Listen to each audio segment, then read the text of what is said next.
We're just normal men. What do you mean, normal men? We're just innocent men. It's time for Side Scrollers with me, Stuttering Craig. I did. Oh, wow. Right on the tip. Just on the tip. And Blabs. Co-hosted by our friends from around the internet. There is a portion of Norway where it is legally required to carry a firearm at all times. If you're just a normal man looking for common sense in this crazy-ass world, you've come to the right place.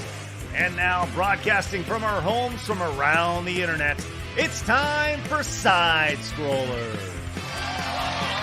Okay, you ready? Open wide! It is Finish Strong Friday. What's going on, everybody? Good to see you. Welcome out to Side Scrollers on YouTube.com and Rumble.com and SideScrollersPodcast.com. Hello. Once again, Finish Strong Friday. Here we are.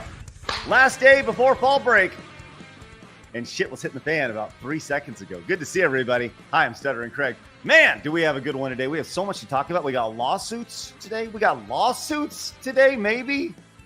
We got legal orders being thrown down in the video game space.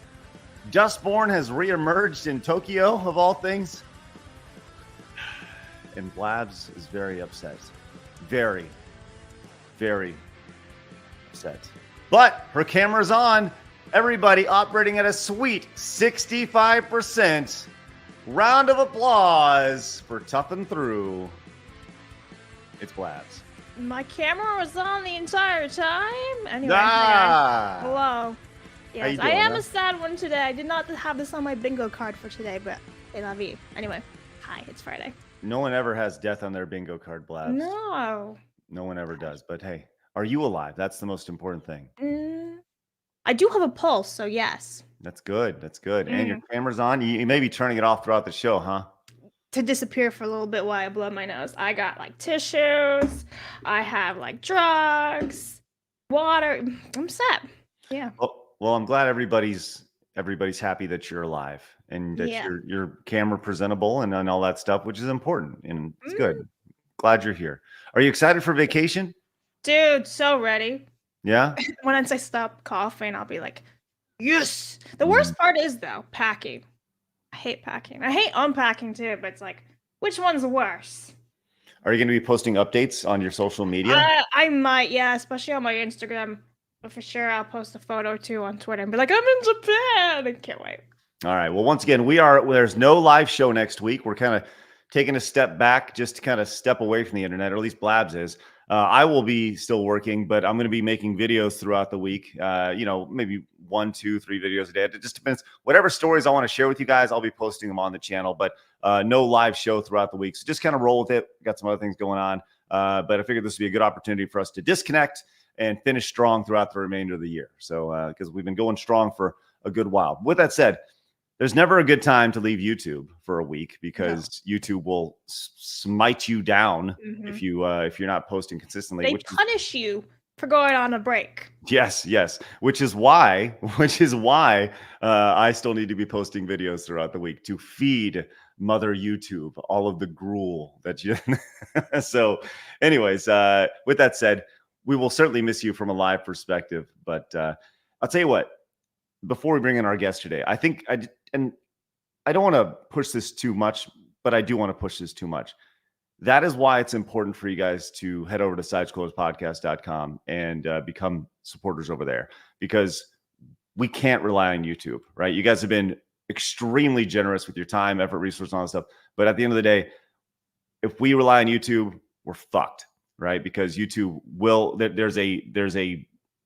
there's a curve when it comes to YouTube, and we'll eventually hit that curve, and YouTube will just be like, yeah, we don't want to promote them anymore because they took a week vacation from live streaming. So anyways, if you're thinking about it, make today the day. Head over to SideScrollersPodcast.com and become a supporter over there. You can go watch the Golden Era podcast over there. And once again, you get $27 off your annual membership, and you get a couple months free as well with your annual membership. So head over there and use get $27 off. Use promo code Golden. I know I keep talking about that, but do it and support us. We really appreciate it. If you want to, of course. No, you clearly don't need to. But with that said, Last day before we go, if we're going to be finishing strong. Let's bring in our fun, friendly guest today. And I can't think of anybody more fun and friendly than Kay from Melee Games. Great to see you. Aw, what a nice intro. Thank you. And happy vacation eve. I'm so excited for you guys. You guys have been working super hard, so please take a break and enjoy it. Go celebrate in Japan, Blabs. It's going to be the best thing ever. Japan is great, so just have fun. I'm just going to Don't send work Craig too hard, Craig. I'll just send Craig a photo of like sushi and be like, I ate this. Bye. Hey, Does Craig like sushi? Yeah, I do. I do. Will you do me a favor while you're there, Blabs? Go to a so one of my favorite memories of going to Tokyo for Tokyo Game Show. I went there a couple times. They have those rotating sushi places, right? But the best one that I went to, and I think there's several of these throughout, which just see if you can find them. By the way, are you going with a guide? Yeah, I know somebody in Japan already, so he's going to be taking most of his time off with us. There are sushi places where you sit in front and it has 3 different layers in front of you, and you order on a touch screen, and then they go and it shows up right in front of you a couple of minutes later. The guy in the back makes it, but it shows up on one of the 3 layers, one of the shelves in front of you. It just kind of wheels itself out. It's really awesome. I went to one of those and they had like cheap drinks as well, and I was stumbling and bumbling around Tokyo. It was the most fun. It was in the middle of the day drunk. It was awesome. It was great. Anyways, do that and make sure you live stream it as well. I'm definitely actually live stream it. I'm really excited to try. They have like cherry blossom whiskey or something like that. And, that sounds amazing, right? So I'm like, yeah, I'm gonna may get tipsy in Japan. I'm gonna try my best not to, but no, you absolutely should. Like, can't guarantee it. You 100%. Why not? Go crazy, have fun. Speaking of going crazy and have fun, let's bring in the other half of Melee Games. It's James. Oh, yes. Welcome, everybody. I'm excited. It's Finish Strong Friday, and I'm happy to finish with all of you. Let's freaking go. I'm excited for the Drunk Blabs arc in Japan. That's going to be glorious. So let's get this going. I'm in. All right. Love it. Glad you're here as well. Also joining us today, the wonderful, I guess, leader of world-class bullshitters. It's Jeff. Are you a leader? I do it all. It's my show. So let's go. But hi, everybody. Thanks for having me back, guys. Blabs, I hope you're well soon. Thank you. But I'm a little envious. My trip to Japan, because Disney Star Wars is so bad, I canceled mine. I'm going to Las Vegas for WrestleMania in the spring, excuse me. But I too am going on a trip. So Craig, hit me up if you ever need a workaround. I got some ways to help your YouTube never slow down. I feel like I should talk to you like right now. I won't do it publicly. I'll tell you, but I can't let anybody else hear it out there. Okay, I'll talk to you after the show. All right, talk to you after the show. It's gonna be a great show.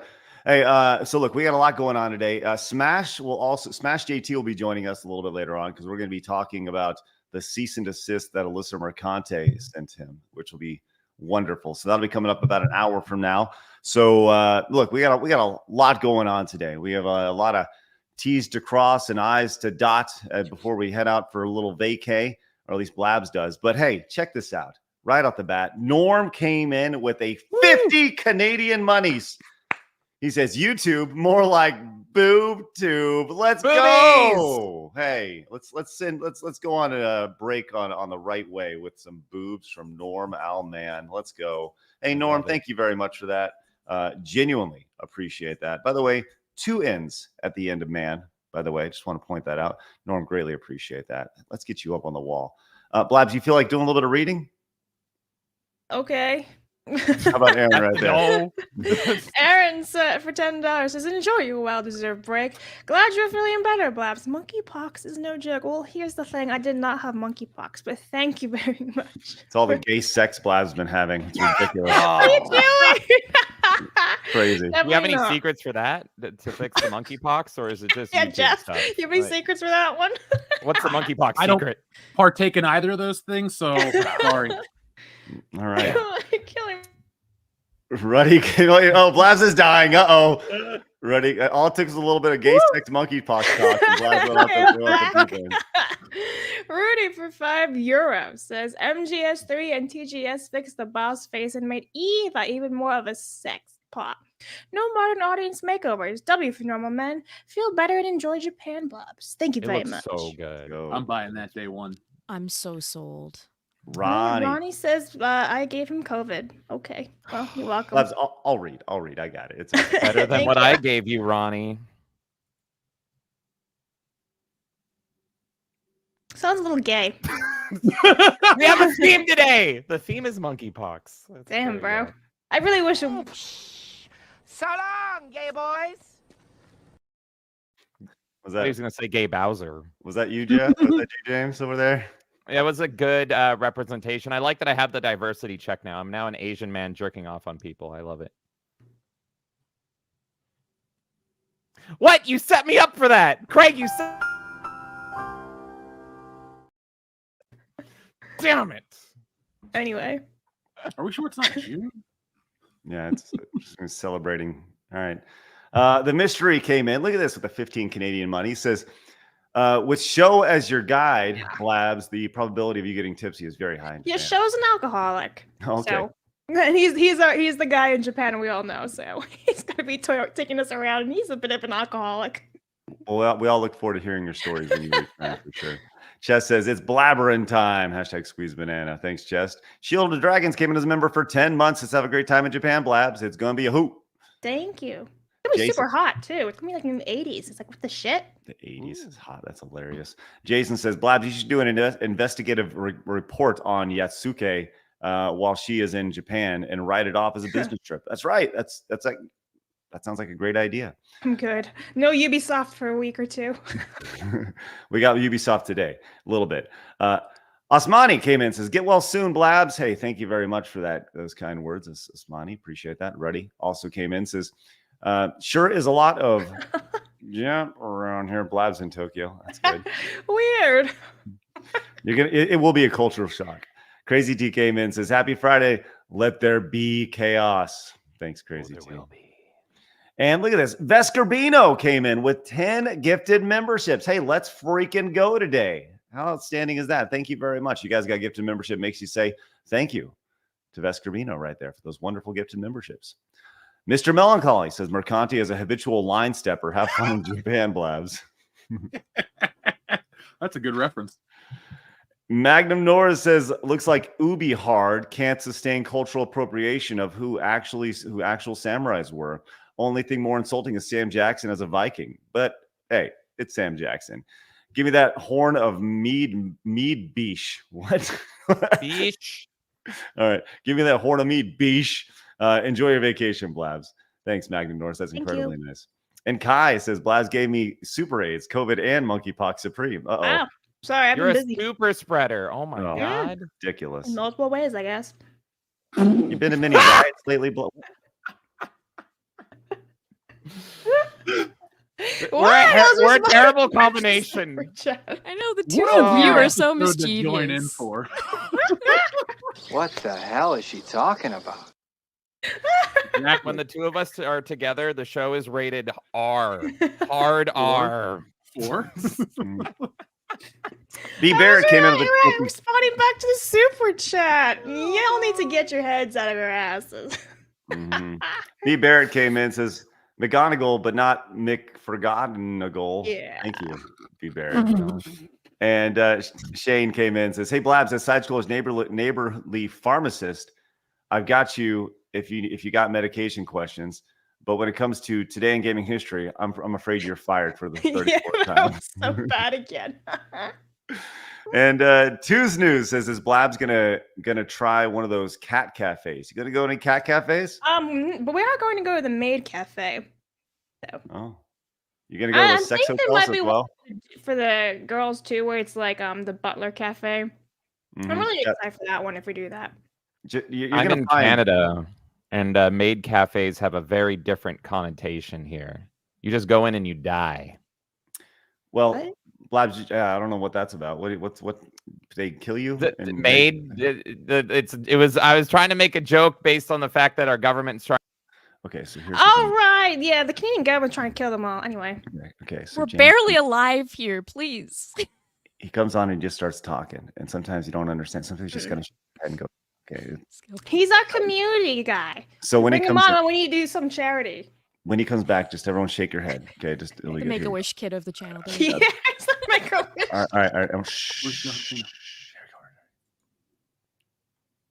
Hi. Oh, Hey. you don't want to shake your head or nod your head for what I'm going to say. So let me read. So let's continue on. Hey, Blaz, why don't you give us in today in gaming history? Yeah, about that one. So listen, the sickness did it again. September 27th, we have Dead Rising 2, but I forgot to change the image. Oh, I love Castlevania. Way better game now. Yeah. It's really Castlevania Dead Rising 2, releasing back in 2010. We have X-Men Destiny releasing back in 2011, and LEGO Dimensions releasing back in 2015. Yay! Way to go, Castlevania. Some noticeable games that you missed today. 32 years ago, Dragon Quest V was released for the Super Nintendo in Japan. Also, this is going to really aggravate some people. Wave Race 64 was released in Japan. That one did Wave hurt, Race. Blabs. It did. Yeah, but that's the Wave. Japanese titles. I usually try to cover like the North American ones first. Us Americans, well, I'm not an American, love Wave Race. We live on the Wave Speak for Race. yourself. Also, 14 years ago, Dead Rising 2 was released. Hello? It's in the text right there. Dead Rising 2 with Castlevania. Yeah, I get it, Blabs. I just see Castlevania. Yeah, Also, whatever. if you followed my career for a long time, then this is a very, very, very deep cut. But 19 years ago in 2005, Lost in Blue was released on the DS. So those who know, the like one of you know. And that's all I'm going to say about that. So look, there we go. We got a lot to talk about today. So I'll tell you what, let's go and get into it. If we can keep our leash on James today and see. It's not He's gonna our Make-A-Wish happen. kid. Good. Yeah, I'm a special boy. Sure are. Well, let's get into it. It's time for my favorite segment, your favorite segment, everybody in the world's favorite segment. It is time for hard news.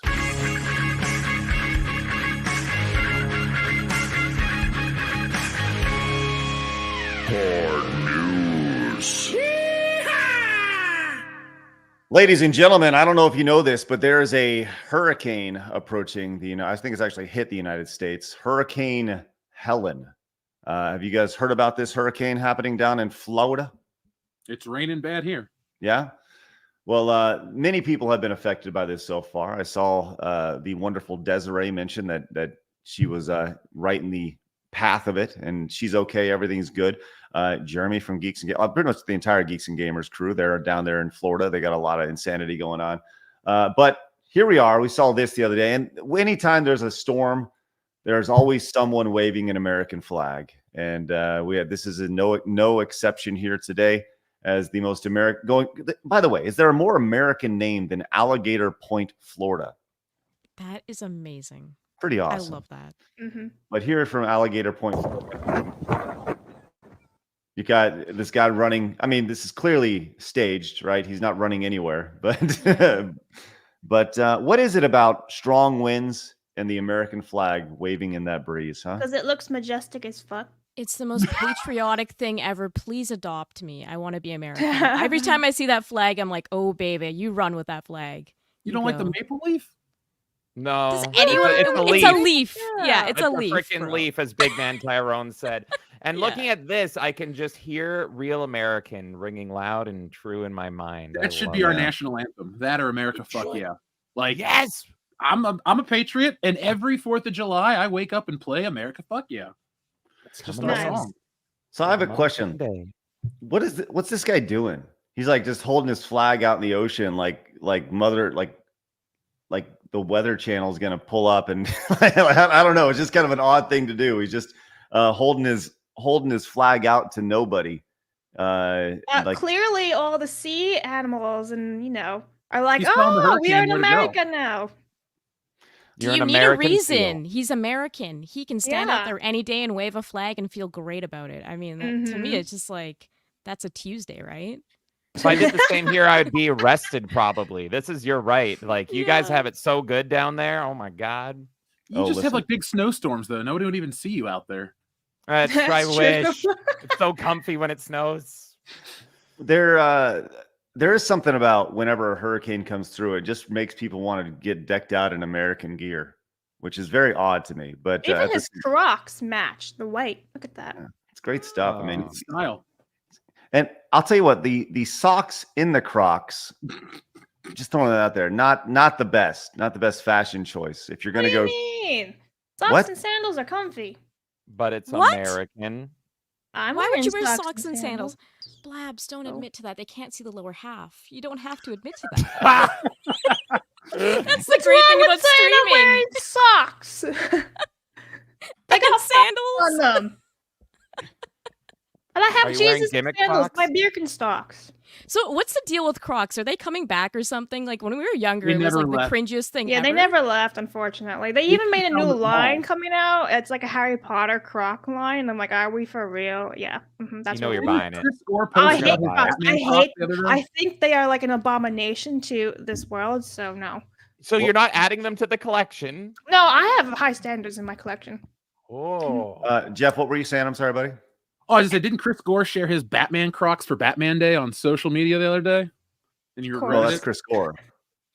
Chris Gore has earned the right to wear Crocs, right? Just saying. What? So either like scum or you have to have a privilege to wear Crocs. Is that You how need- it goes? You need to have been doing something in the movie industry for 40 years before you can. All right, everyone starts seeing like Chris Columbus and all the top tier directors start wearing Crocs around. I wouldn't know Chris Columbus if you showed me a picture of him. and Chris pointed to him. Columbus? Home Alone? I know who he is. Oh, I'm just saying, I don't know his face. He's not like John Hughes or John Carpenter or Richard Donner. I thought y'all were talking about Christopher Columbus, who in this home is a hero. yes, he's of the that story. old. He sailed the ocean blue. Yeah. 1492, man. What a year. What a year. Well, 2024 has also been quite a year as we're going to move on from Croc talk to move on to, if I can, everyone, please in the chat, just a moment of silence for Blabs and the heartbreak that she felt this morning as we learned that. I actually yelled. Wait, what is? Hold on. Can we recreate that, please? No, it was more like, no. Yeah, I actually did yell. That was the first time I actually shouted like in a week. Okay, so hold on. Dame Maggie Smith, dead at the age of 89 years old. Was it like when you yelled? Was it like over the top scream? Like No, I didn't scream because I would hurt myself because I'm still sick. But like somebody had sent it to me on Twitter, and I thought they were bullshitting me. And I'm like, you guys are awful because people do this to me all the time. They send me the most random shit. Then I did a quick, simple Google search, and it was like BBC News: Maggie Smith dead at 89. Now, obviously, BBC wouldn't lie about Maggie Smith dying, so I knew it was real. And I was like, no, yeah. And then I actually ended up calling my sister because my sister's a big Maggie Smith fan, huge Harry Potter fan. And I was like, are you sitting down? She's like, well, I'm driving. So, and she's, on Bluetooth. And I'm like, well, okay, Maggie Smith died. And she just does the same thing I did. No. So I guess it runs in the family. But yeah, we were both pretty shocked and sad. Yeah. I'm sorry for your loss today, Blabs. No, dude, it sucks. She was like everybody's childhood from Hook, Harry Potter, Downton Abbey. She did tons of stuff. Like from like stage to movies, TV shows, like everything. And like she has like the best lines too, and everything she's in. She just captures the show. Sister Act right. too. Sister Act. Oh, there we go. Oh, Sister God. Act. T. hated her in that. Mussolini. Yeah, she was fantastic. I hated her in Sister Act. Well, I mean, no, she was good in Sister Act. Like that was like a role. No, I hated her. Okay. No, don't deny his hatred, Blabs. He hated her. You're allowed. Let him feel that this. means He she needs to did a go good through it. job. If you really hated her, that means she did a phenomenal job. God, I hated her. Oh my God. Well, she certainly had a long career, and Yeah. as She Blabs, was classic. Like she was a class act. If you ever heard her interviews, class act. We won't get another one like her ever again. Yeah. Which is sad. Hook was my childhood, so yeah, this one hits as well. I loved her so much. That was a movie I watched like every single day for a while there. It was incredible. Hook is legit. Okay, so what's the best Maggie Smith movie? The Ooh, you know best? what? I mean, that's an opinion. Well, That yeah, is an that's For why I'm me, opinion. it's Hook, asking. you know. Yeah. She was great in Harry Potter, but Insidious Bliss got James and I to watch Murder by Death recently, and I thought she was fantastic in that. And that's like a Clue type movie. It was so good. Better than Clue, She yeah. stole the show, and like Columbo was there and Peter Sellers, but she stood out the most to me. She was great in like The Best Exotic, Marigold Hotel 1 and 2. Did you guys ever see Keeping Mom, where she basically plays a killer, an old lady killer? It's hilarious. She's fantastic in I need that to one. watch that. That sounds Yeah, great. Keeping Mom is hilarious. Dude, like she did so many great films. I've have barely you seen heard- any of them. What? Really? Go watch Yeah, I'm Hook looking right at her now. filmography. With all due respect to her legacy, I'm like, I don't know most of these, and the ones I do know, I don't like. You don't like Hook? Come on, Hook. Nope, didn't like What? Hook as a kid. Okay, so But here's the thing. That is such a weird opinion. to have. I like Jeff a lot, First Yeah. Wives Club. Oh my god. but I think Right. there's one rule on this show, and that you have to like Hook to come on Yes. the show. I think that's the only show that we have. The only rule that we have. Jeff, do you really not like Hook? It's Okay, so seriously, I can't deal with God. that. No, I'm just kidding. Go ahead, Jeff. Go ahead. all I was gonna say is I'm looking at her entire filmography. I'm like, nope, Hook ain't it for me. Sorry. I grew up with I like kids movies as a kid, but I also got into like regular action and drama fairly early. So that one never really got me with the magic. If I wanted Robin Williams, I wanted Mrs. Doubtfire or Aladdin. But in Hook, you get to see George Lucas make out with Carrie Fisher in the In background. Beverly Hills Cop 3, you get George Lucas to get embarrassed by Eddie Murphy. I don't know. I love God, I Star love Wars, George but George Lucas. Lucas isn't a selling point. Oh my God. Downton Abbey. What about All right. Downton Abbey. I like other British shows like Are You Being Served? Blabs, I got news for Like you. Thor? Jeff is not a woman. What does that have to do with it? I know tons of dudes who like Downton Abbey and enjoyed it. But do I'm they not one of admit it? Yeah. Gay! What's gay to like a British time like period drama? That's where you lose me. Gay with to like period most Call gays. me gay. Yeah, I was gonna say most British stuff is pretty gay. So Oh my God. Yeah, we got bad news. except for for your Monty friend. Python. That's a Oh great my show. God. All right, let's go and move on from I'm just that. sad now. I I'm know. sorry, Blabs. It's a dark day. See if you can recover from that. Hey, Matthew came in with a massive 20 Canadian monies. Says many people criticize Canada and Canadians, but have you ever heard of the stories of Canadian soldiers and their actions overseas, especially during World War I and World War II? Their experiences are quite intense. Is that's a quote, obviously, there, Matthew? What is it a quote from, or are you quoting yourself? Thank you for that wonderful support, Matthew. Appreciate Yeah, it. Canada played a huge part in not Pearl Harbor, but Jesus yeah, Christ. not that. Never mind. Why I shouldn't talk. It was Canada was secretly not us. nice to Japanese people. Yeah. We were flying the planes. It was Leafs and Beavers. Oh, good. Norm came in, says Canada's old flag is 1,000 times better than the current one. There What's we the go. old one? I don't know. Oh, I didn't know the old that. one was it made us look very British. The old Canadian flag. It looked regal and majestic though, so I liked it. Some would call it gay, but I liked it. Oh, but before we keep going on with, James's gay talk, I do want to point this out. I saw this morning. I thought it was so odd. So Michael Gambon died September 27, 2023, and then Maggie Smith died today, Who one is that? exact year later. Who is that? Michael Gambon, he played the second version of Dumbledore. So isn't that weird that two huge British actors die 1 year apart exactly? Just saying. Odd. Thank you for that wonderful piece of trivia, Blabs. Magic. It's wonderful. Is this the original Canadian flag? Yeah, don't we look like a little less silly instead of a leaf? Not a friggin' really. It leaf? looks like we took this in paint and we're like, I guess we're British, and also here's some other stuff. Yeah, it looks like a We bad got a Photoshop. fish. We got some lions and the Saints logo, New Orleans Saints logo. It looks in like there. a It's children's good. book. Like the stuff they'd be Yeah. like, oh, this is a boat. This is a The fish. boat's cool. That's about it. But everything else I is like, like this who better did than this? the leaf. I like the boat. The boat's cool. The boat Yeah. can stay. Thank you. No, I mean that looks like a poor Photoshop. Like legit, it's horrible. It was like 1965. Photoshop was in its early days. Right, a little bit earlier than that. I think It just- they apparently that was from until 1921. So long before you guys were even thought about. So I was like 5. All right. Well, I'll tell you, let's go ahead and move on and keep on. If we can move away from Canada flag talk, we will. Easy. Yeah. Sorry about that. All right. Well, okay. So we've had some interesting stories about Ubisoft over the last little bit. It's definitely been a tumultuous journey for Ubisoft. So much so that we saw them pull away from the Tokyo Game Show altogether. They delayed the new Assassin's Creed till 2025. And we saw this yesterday where the CEO of Ubisoft came out and was talking about the, quote, polarizing comments around Ubisoft here. This is from Stephen Totillo, who, is the biggest he-him video game shill there is. But from the CEO regarding the polarized comments around Ubisoft, I want to reaffirm that we are an entertainment-first company, creating games for the broadest possible audience, and our goal is to not push any specific agenda. We remain committed to creating games that everyone can enjoy. Now, this was a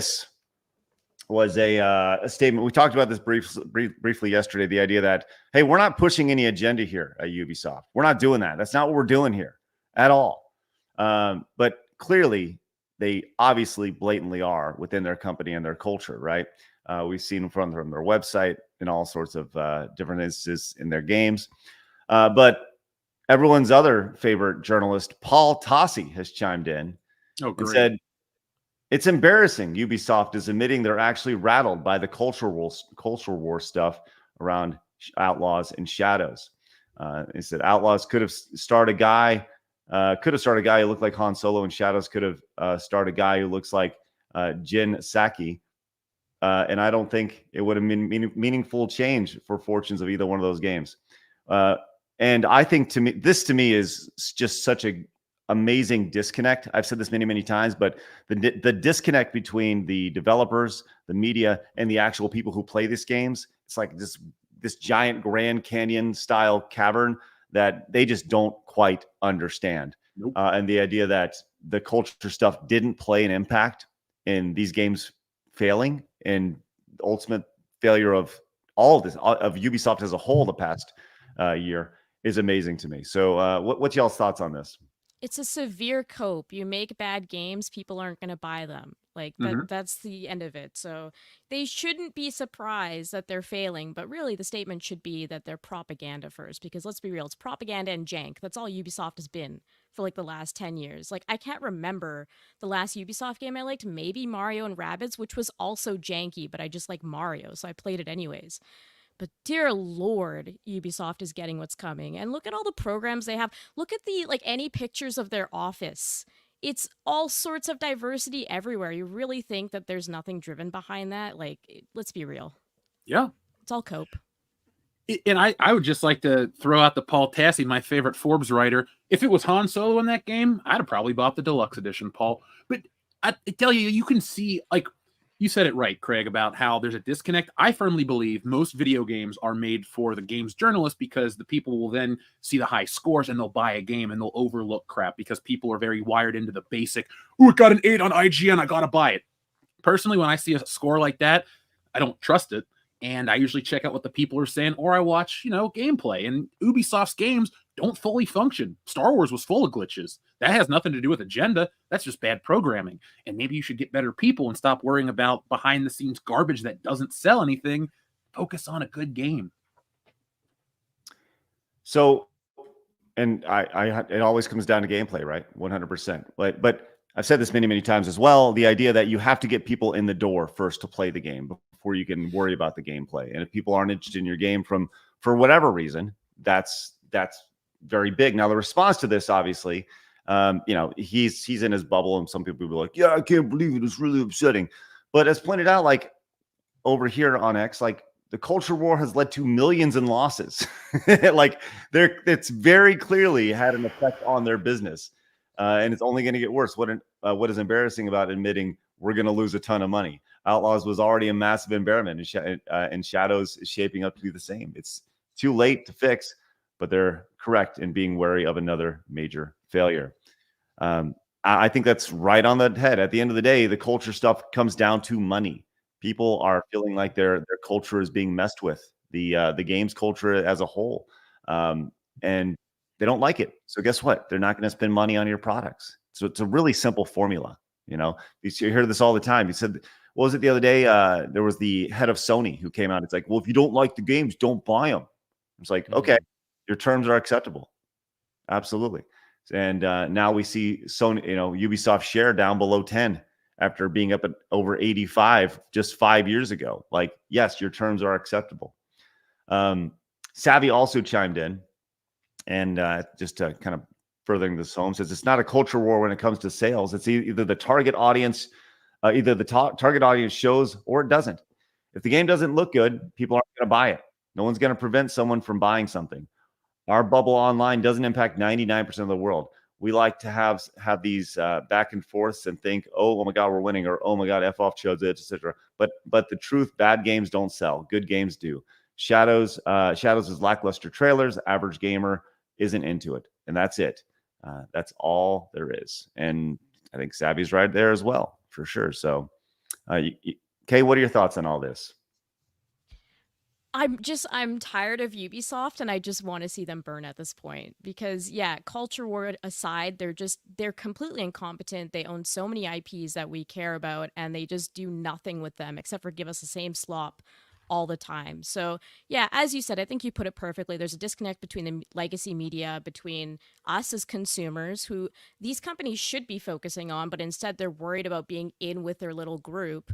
There's a huge disconnect. And you know what? At the end of the day, we're going to spend money on what we want to spend money on. That's it. Make a good game, I'll buy it. I don't care who it's from, but if you're not making a good game, I'm not going to buy it. You can have a female protagonist and I'll buy it if it's a good game. It's not just about all this stuff. It's literally like, make something good and I will actually buy it. You don't make good stuff? Bye. I'll move on. There's tons of games. There's tons of indie developers. Anyone I can buy from. Agreed. And retro. Look at all the retro we have. We can go our entire lives now because of how many games are made that we never have to play a modern game again. So these companies really need to step up and understand that they need our money more than we need them at this point. Agreed. Well, there's actually some interesting news that just kind of came down as PAX Australia is just a couple weeks away, and we saw Ubisoft pull Assassin's Creed Shadows from Tokyo Game Show and all the press stuff, everything associated with that. News coming down pretty much right now that Ubisoft has put out a statement saying they're pulling Assassin's Creed Shadows demo from PAX Australia as well. So it says to our ANZ. I'm guessing this is Australian ANZ. I don't know. It's Australia and New Zealand. Okay, sounds good. Thank you, Blabs. We are so excited to see many of you at PAX Australia in just over 2 weeks. Whilst we initially planning to have a playable Assassin's Creed Shadows demo to share with you, due to postponement of the game's release to February 14th, 2025, this will no longer be available to our booth on our booth. We appreciate the incredible passion and dedication of our community, and we've seen your excitement to get hands-on with the game. So we sincerely apologize for any disappointment this change may cause. Across the weekend, you'll be able to get hands-on with Star Wars Outlaws, Prince of Persia: The Lost Crown, The Crew, Motorfest, and Just Dance at the Ubisoft booth. We are also excited for Friday attendees to experience the return of live Rainbow Six Siege at our dedicated creator and esports showcase. We can't wait to see you in Melbourne very soon. Thanks to Total MK for that tweet and the giving us heads up on that. So, I mean, I think that makes sense. You know, you can't. There's only a couple weeks between Tokyo Game Show and that. If you're going to delay the game and not show it at Tokyo Game Show, you're sure as hell not going to show it at PAX Australia of all things. But you guys got any thoughts on that? Well, yeah, they're kind of showing their hand here as well. Like Paul Tassi and everyone saying it's not about the culture war, but like Assassin's Creed Shadows should be their big upcoming game. This has been the cash cow for Ubisoft forever. And they would look like massive hypocrites if they showed it here and not at Tokyo. The thing is, they made the entire country of Japan mad with Assassin's Creed Shadows because it's so disrespectful. So it would become so freaking obvious if they're like, it's not in Japan, but it's over here. No one's going to get offended here, right? So it's just it's hilarious. This is the game they should be showing off, and even though it's not in a finished state, they're claiming it's just to polish up bugs, which is a freaking lie, because every Ubisoft game has come out riddled with bugs. It's definitely at least a large portion of it is because of the culture thing that they're doing, hitting everyone over the head with their morals and agenda. So they have to just pull it, and they're waiting and hoping that everyone kind of forgets and all the anger dies down in 3 months, which, I mean, I'm going to hold their feet to the fire. I don't know about you guys, but I think we all are. Well, The it's internet silly never too. forgets. Exactly. The internet never forgets. Ghost of Yote is now announced as well. People are looking for a samurai game. You could have launched on your regular date and people would have played you as a tie-over title if it was actually a good game. But now they're afraid. They're trying to push the controversy further away. Oh, the internet moves fast. People will forget by February. Like Jeff said, the internet never forgets. We're going to remind you when it comes out again, hey, guess what? Remember, this is what they were doing. And how long were they bragging about, like, oh, yeah, we're culturally accurate, all this stuff. Like, you guys are all just the silly ones. Like, what are you talking about? And now their tone is like 360'd. And now they're like, guys, we care about the games. We don't care about anything else. Don't worry. It's just like, it's such a sweep. They're just I sweeping don't think everything they've up. ever cared about the games, because taking it back, their yearly titles have always been the ones that I roll my eyes at the hardest and avoid. And I don't particularly care for any of the stuff they put out. And when this game started to get the controversy, I kind of just rolled my eyes and went, oh, great, another one of these. And it's like this keeps happening across the board. And eventually people are just going to move to other things. I'm not saying they're going to move away from gaming. That's never going to happen. But some of these companies, to me, like, I have a very short list of developers that I'm like, oh, they put out a game, I'll check it out. It's almost non-existent at this point. It's a game-by-game basis. But I hate to say it, if I see that little Ubisoft logo, like, I don't like Far Cry. I don't like half of the crap they put out. So I just, if it wasn't on Game Pass, I wouldn't give it the time. That's it. It's just got some space on a hard drive somewhere. No dollars are spent on their games.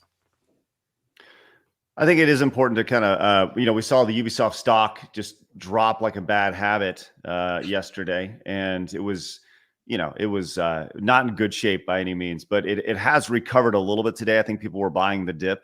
You can see the recovery right here. This is yesterday when they announced everything. Went from 1139 down to 970. It has recovered over to about 1050 right now. So it's up about 5% today. Good for them. But like I said, I think it's people buying the dip, and it still is actually lower than where it started yesterday. So it hasn't, the dip has not been that big of a buy. So just something to keep in mind. So yeah, man, Ubisoft is going back to the initial topic of this, the idea of like how, the culture war aspect of all this. I think it's very, it's so ignorant of these journalists to not understand the impact that their consumers have on literally buying the games. Like, we go back to the Sweet Baby Being Detected group, the DEI group, and the 400,000+ people who are like, yeah, I don't want any of this bullshit in my games, right? And I've talked about this on the show several times, but the idea that you have a group, let's say your game's $60, $70, that is a $50 million group right there, potential $50 million in sales. That is a powerful evaluation from that group.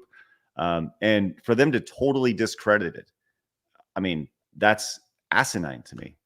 Crazy. Well, I think they're feigning ignorance. Like, they're just being like, oh, this has nothing to do with it. But they're actually mad and they're coping because it's really their side is losing. You see this from Paul Tassi all the freaking time, where he plays dumb and he's just like, oh, it's all about the game. It's just the gameplay and all that stuff. And it's just like, no, you're mad because your side is losing and everyone is waking up to it.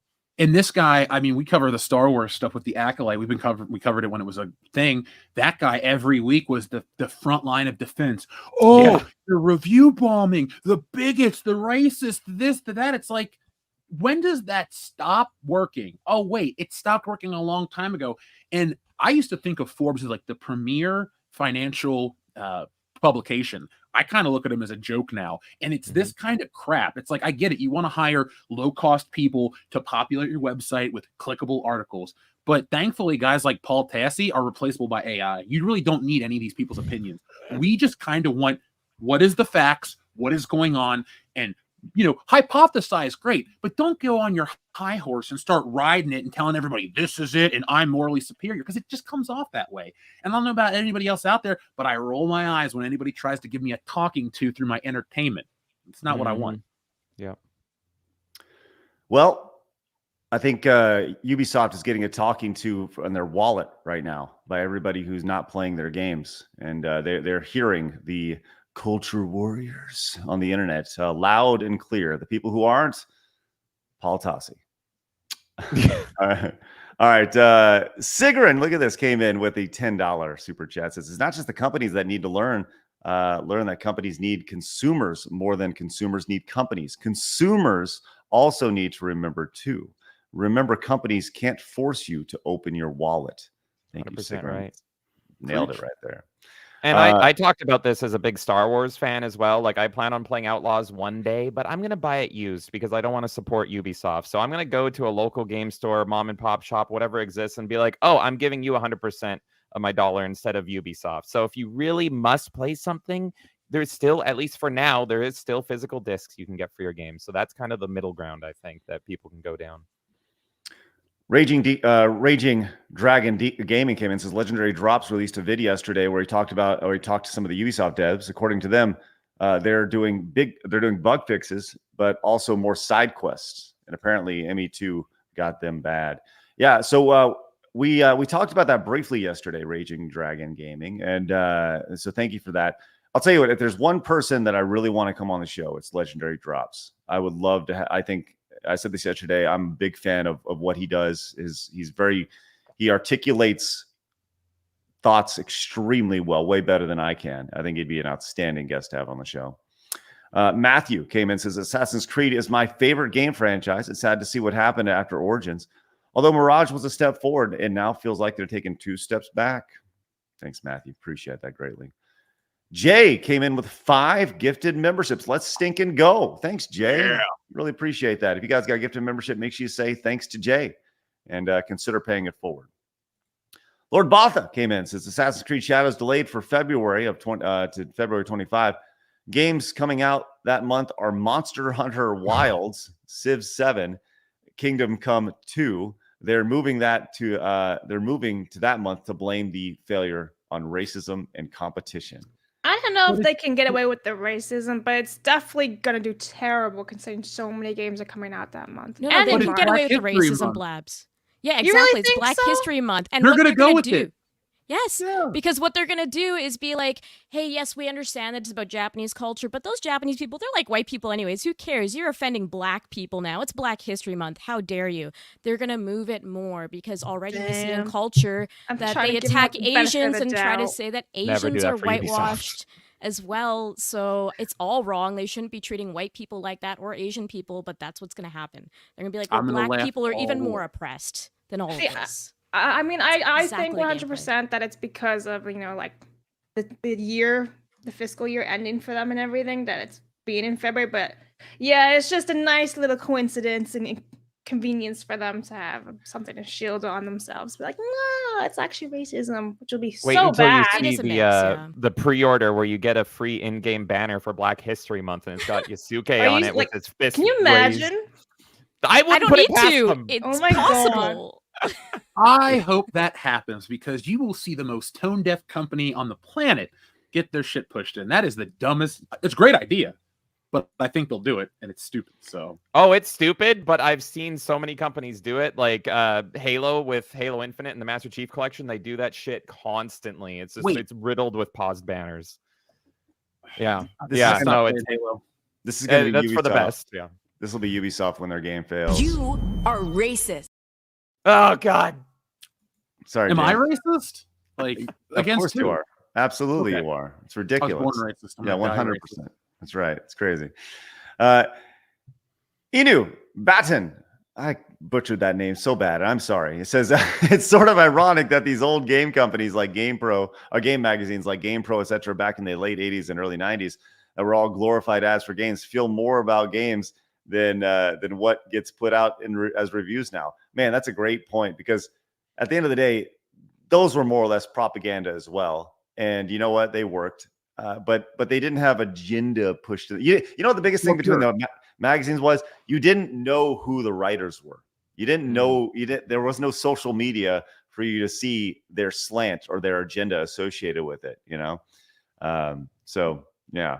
Delta says, all I can say about Ghost of Yotoi. What is it? How do you even say that name? I don't know. I've been saying Yote, but I'm probably wrong too. I have no idea. I had Arch correct me like 3 times on Wednesday. All I can say about Ghost of Y is if Cornelius Boots isn't at Sony convention stage being a badass flutist that's stirring up drama back in the day, I ain't buying your games, Sony. Let them know, Delta. Let them know. All right. Well, we saw the "You Are Racist" clip a second ago, and we also talked about Tokyo Game Show. So I thought this would be a smooth transition to talk about the wonderfulness that is Concord. They are at Tokyo Game Show, but let's also show you another amazing Concord. What's that? Concord and not Concord isn't there? You said Concord. Oh, I'm sorry. Yeah. Sorry. One failure. That would be even funnier. I was gonna say like they're there, but they don't exist. Sorry.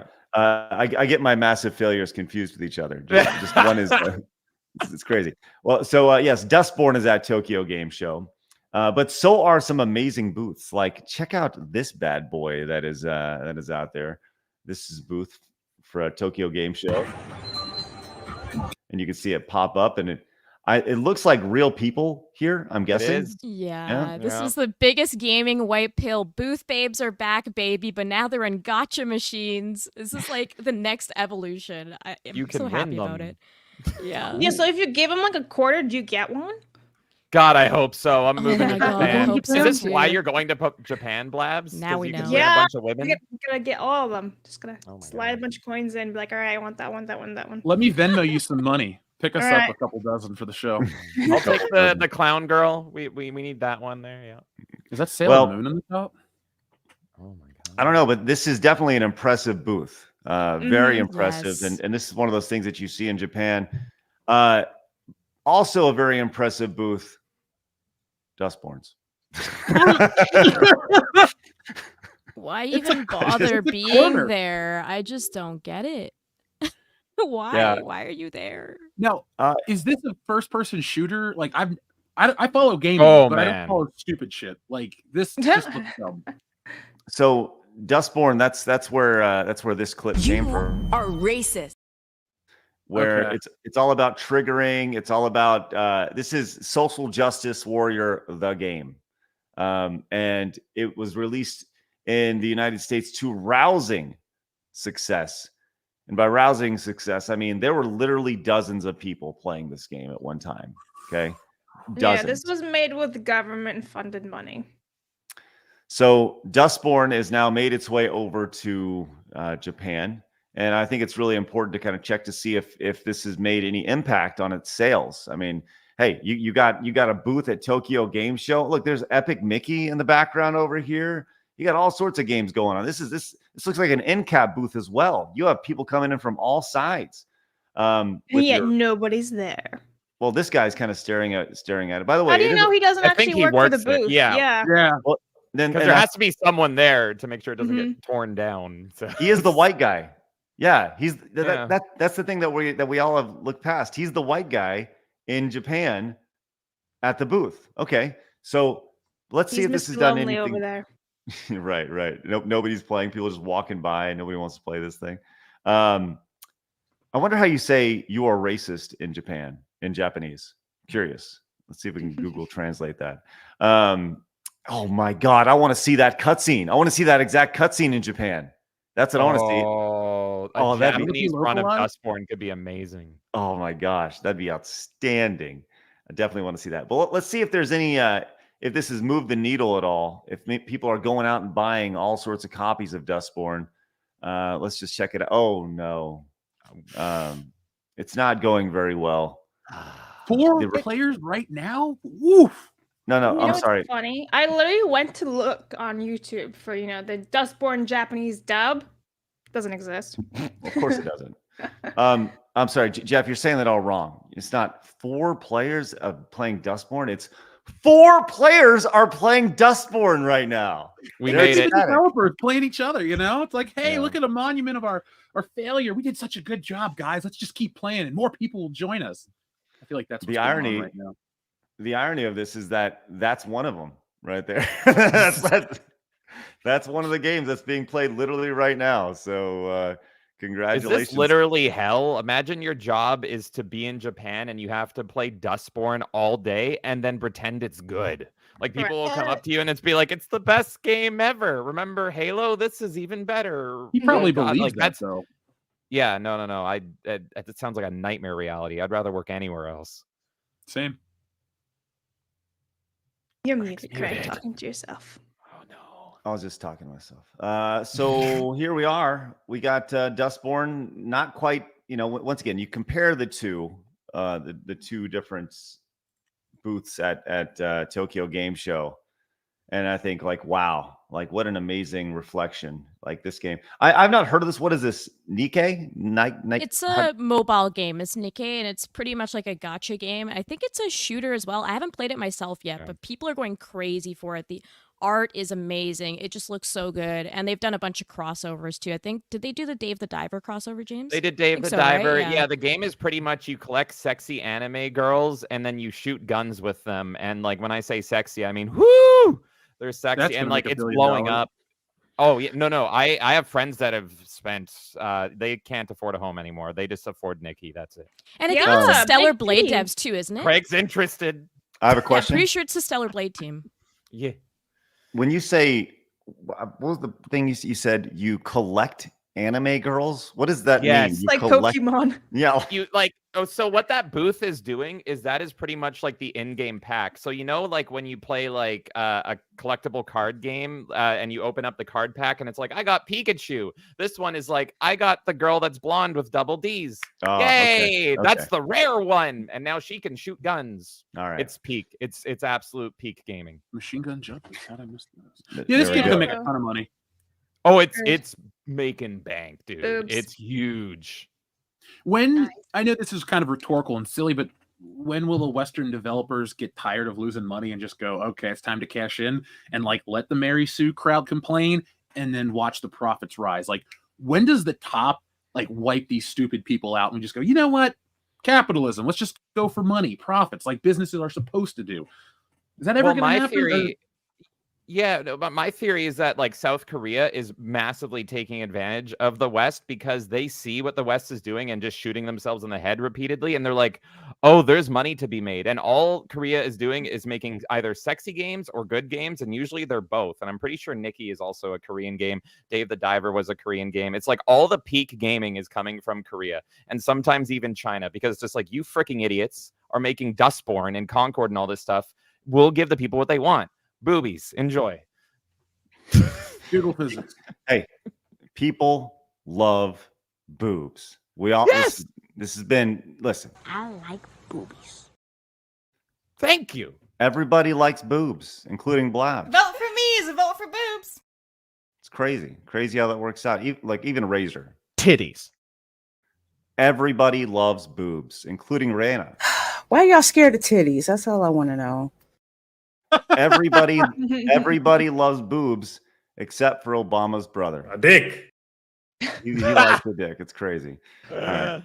Meme time is fun.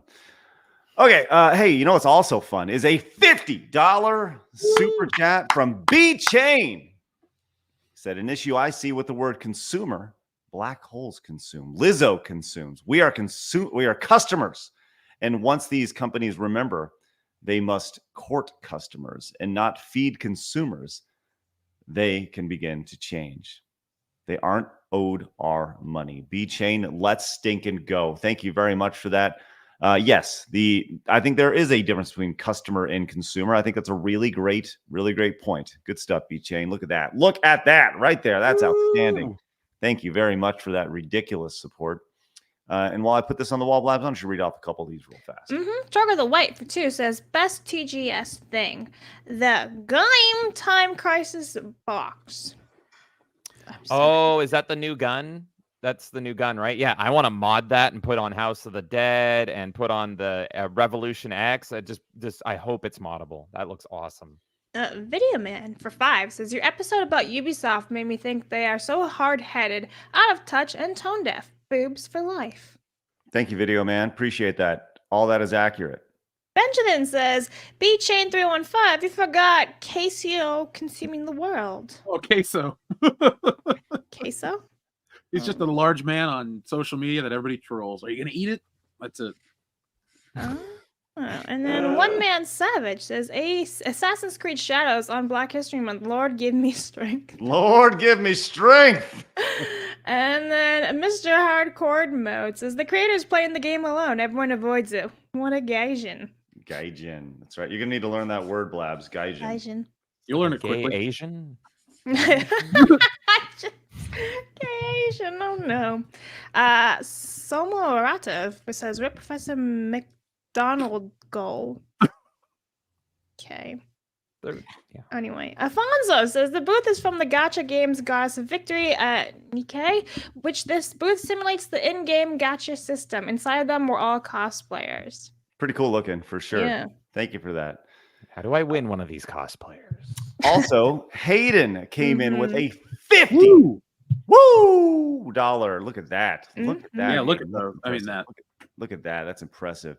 Says Nikkei is by Shift Up. It was also it was the game they made before Stellar Blade. Oh, okay. Also, Anis, the blonde with double D's that James mentioned, is the starting character in Nikkei. Oh, Hayden, tell me more. They hook you in right away. Look at that, Hayden. Craig How do I is get the actually goth going to girl? be playing the game the entire time on vacation. I'm downloading it right now. It's crazy. I'm in it. I'm in it to win it. Hey, look at this. Mr. Hardcore came in. Blast, read that off. Assassin's Creed Shadows, I should say, delayed their game in mid-February. And guess what else is coming in February? Kingdom Come, Deliverance 2, Monster Hunter Wilds. It's dead, yes. Dead. Thank you very Thank much. you for that. And Speedy Cake says, if you ever get bored of boobs, Craig, you can always clip some scenes from the Alex Guadino Destination Calabria music video. Speedy Cakes. I will never get tired of boobs. That's a weird thing to say. I'm a man. And you know what? Normal men like boobs. It's just the way it is. Okay, let's move on. Once again, we see all your super chats, all your direct donations, all your Rumble rants, and we'll read all of them throughout the remainder of the show. So just hang tight. Thank you guys very much. Do us a favor, hit the thumbs up button. And if you're new to the show, do us a favor, hit the subscribe button. We're going to be taking a week break next week for the first time in a long time. So we're going to need you guys to come back because here's the thing. Not this Monday, but next Monday, we're back at it. We're going to need to show YouTube that we can break their algorithm a little bit. So make sure you guys are here. Not this Monday, but next Monday. Now, I'm still going to be posting videos throughout the week. So, make sure you're watching those as well. Tell YouTube that our channel's not dead because we decided that we needed to touch some grass, which I think is every creator's fear, is that I take any sort of break, YouTube goes, no! So I'm kind of terrified of that. I'm taking a risk here. So we're going to need you guys. All right, let's move on. Kay, you wanted to talk about this. What is going on with this merge company? I don't know anything about this company. You wanted to bring this up, and I'm very curious as to what's going on with this. So tell me about this. This is a developing story. What you're seeing on screen right now is the community manager of Merge Gaming, and they were around for 15 years. And for anyone wondering what games they published, they did TMNT Shredder's Revenge, Dead Cells, Darkest Dungeon. So they've got quite a few games in their belt that a lot of people played. So after 15 years, it looks like they've actually shut down. And so all of the stuff that they had published had moved elsewhere. That was the initial impression of what happened. And this was the original tweet that was posted by Merge Games. Now, shortly after this, this tweet was actually deleted with this image, and a new post was done, and pretty much the claim is that Maximum Entertainment, which is their parent company, absorbed them rather than actually shutting them down. Now, this is Tom. He's the community manager, and he's saying they were definitely shut down, while the other company is claiming, no, we merged together, no pun intended.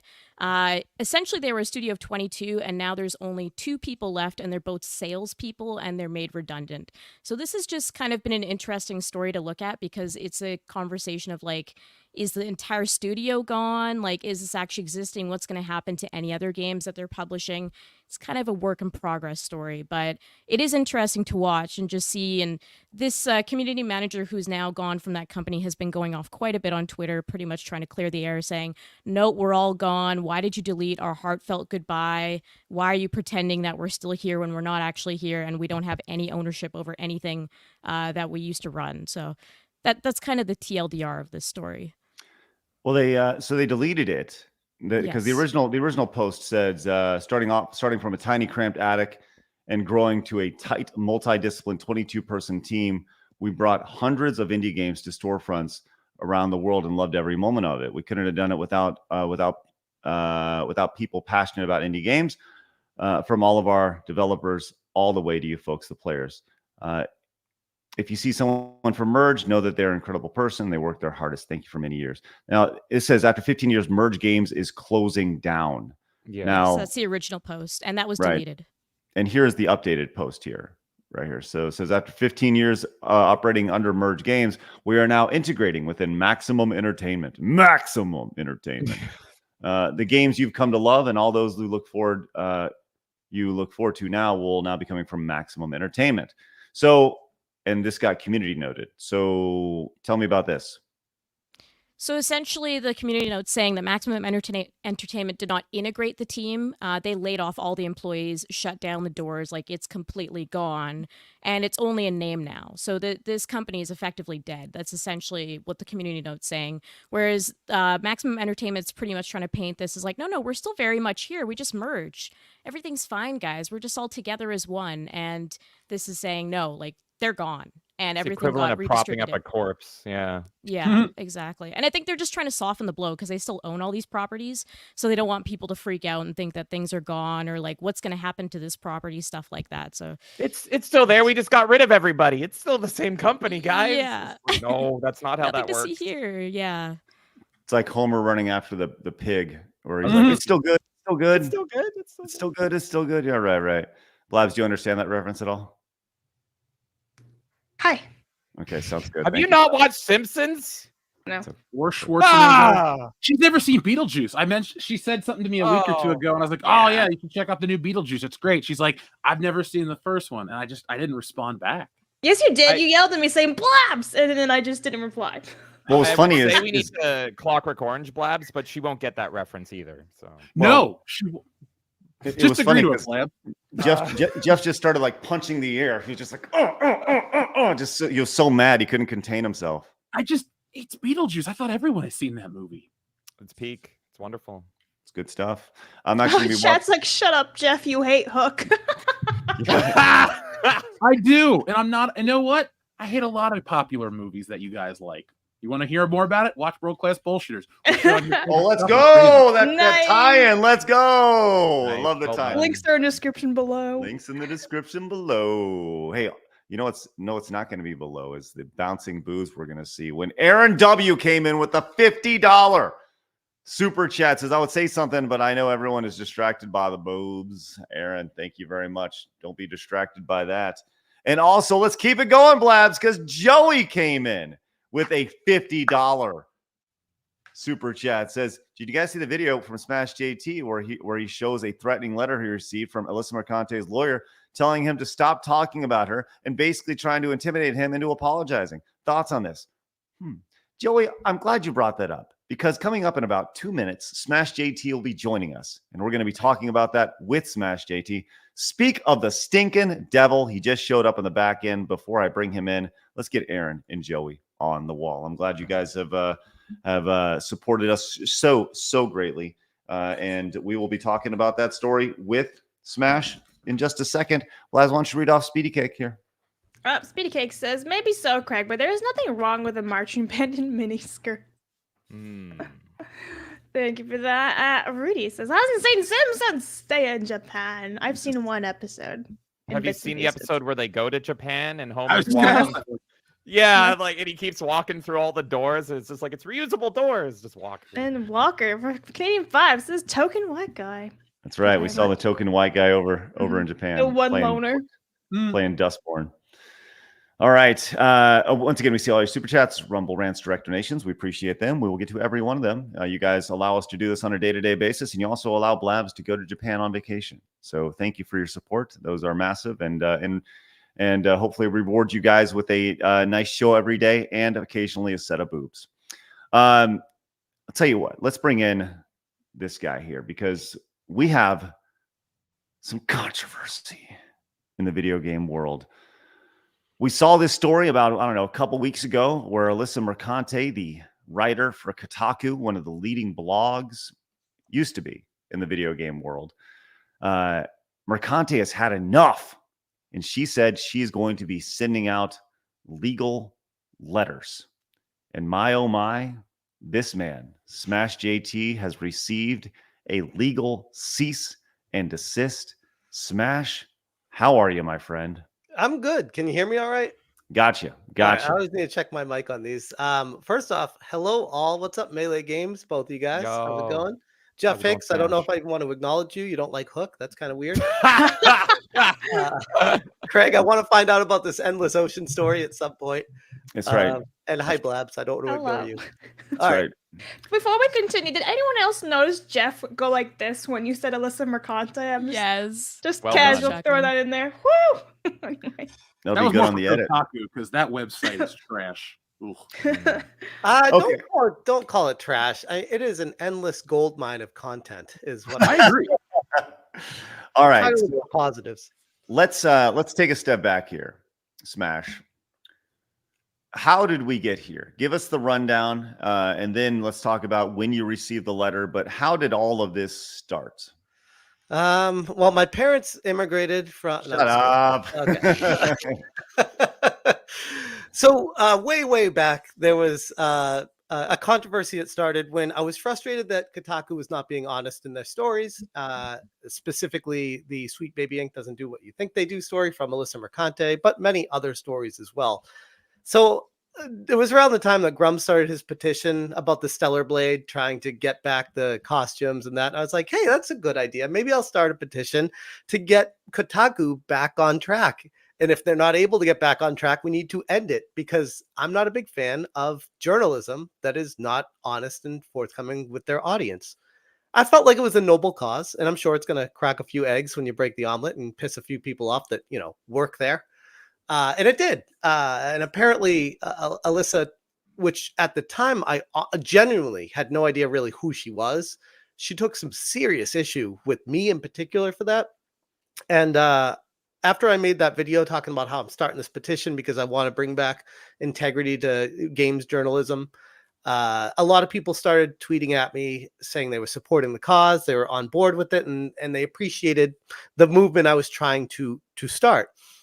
And so I just started retweeting people. I was like, oh, this is cool. And we're getting some going here. People are on my side with this, and maybe there's something here. Apparently one of the people I retweeted had a picture of Alyssa and said virtual execution or something. And I didn't think anything of it at the time. It's just like, okay, it didn't strike me as anything out of sorts. I've seen some really sketch stuff. This one just seemed very bland. But Alyssa took some serious issue to that. And am I being too long-winded here, Craig, or do you want this? No. Please set the table. So Alyssa reached out to me on Twitter and let me know in her own special way that she wasn't a fan of me retweeting that specific person. And I was like, okay, sorry, I'll undo that retweet. I didn't know you had an issue with that. I don't even know who you are, but that wasn't good enough.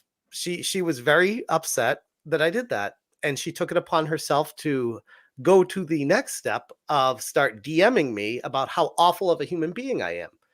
And I'm like, oh, that's really kind of unhinged and weird. I'm not going to respond to that because nothing good is coming from that with this type of person. So I'm just going to ignore that.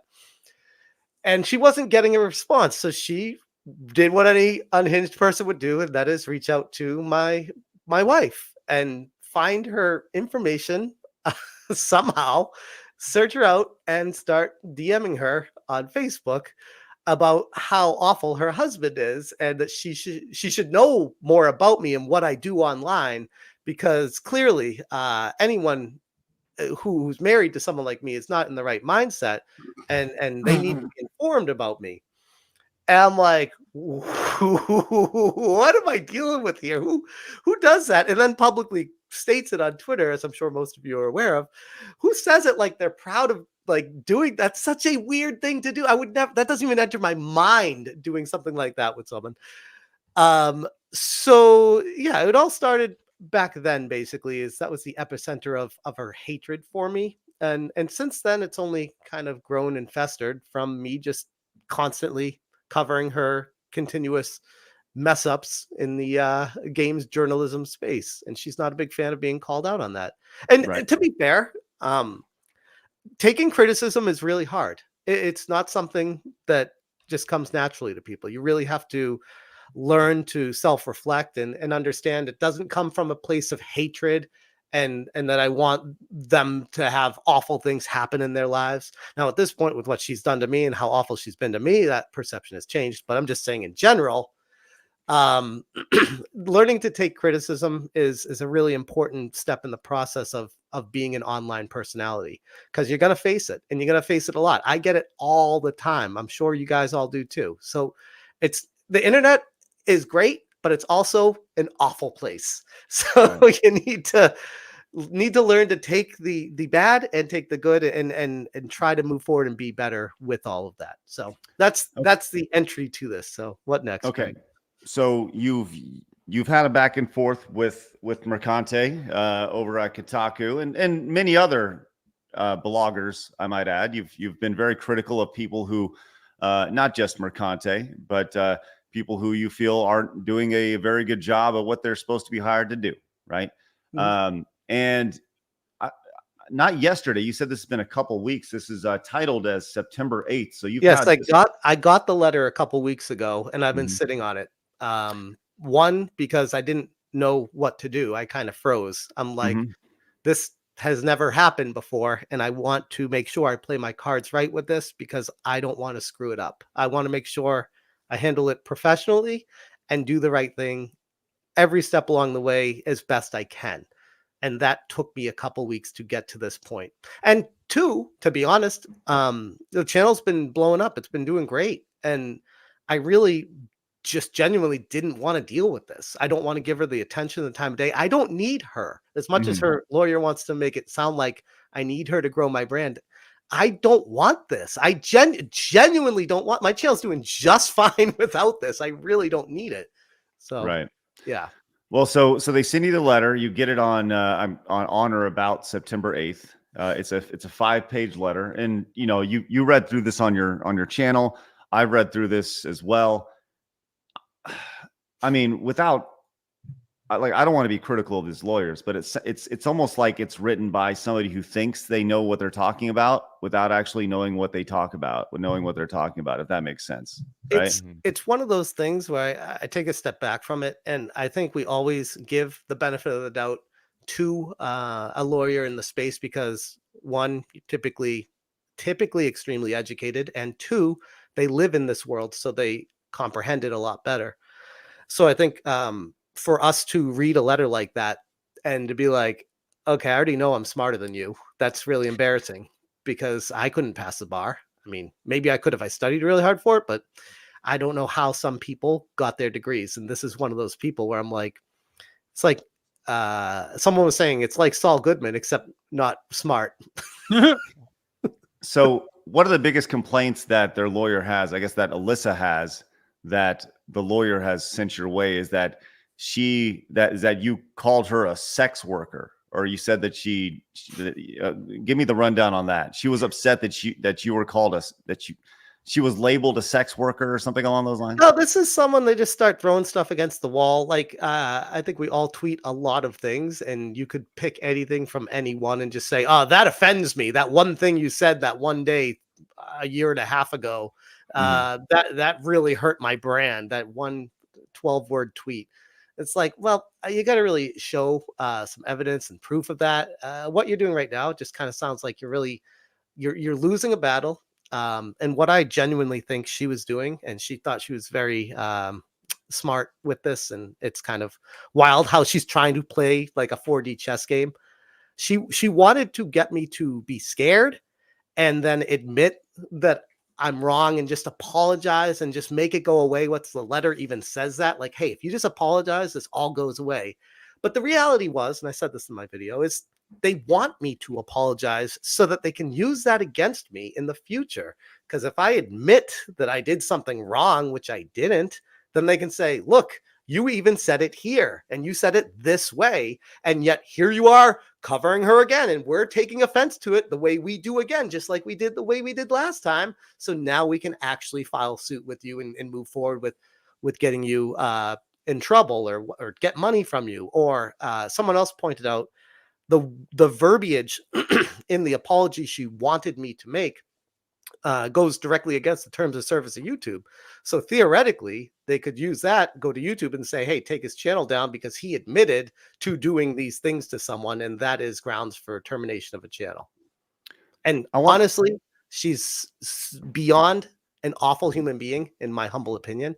And I would not put any of this past her. I want to read some of this because I think it's important to give a little more context as far as the letter that they had. The letter that they sent over that says, you published a video on April 4th in which you stated Alyssa Mercante has since come forward stating that she used to be a sex worker sucking dicks for money before working at Kotaku. You repeated this statement on YouTube May 1st, 2024, and then May 3rd, 2024 as well on your website. By the way, tell me you're not watching your stuff, our stuff without literally going to a lawyer. Right. And it says, Jeff, those statements are factually false. And you knew they were false when you made them. Alyssa has never, quote, come forward stating that she is engaged in the conduct you claim. There is a gulf between solo nude modeling and engaging in sexual acts for money. The gulf that you are aware of when you made this statement. You did not couch them in terms of possibility, but a definitive fact within your knowledge. These statements are not mere insults, trash talk, or rhetoric hyperbole, such as would render them protected speech. You clearly intended these statements to be taken as literal fact, and a jury could easily find them as a reasonable person, that a reasonable person of ordinary prudence would interpret them in the light. By the way, that is an incredibly long run-on sentence. I just want to point out. As you falsely claim, Alyssa is the source of this information. It is factually obvious that you made these statements knowing that they were false, and required to find, quote, actual malice under this New York whatever, right?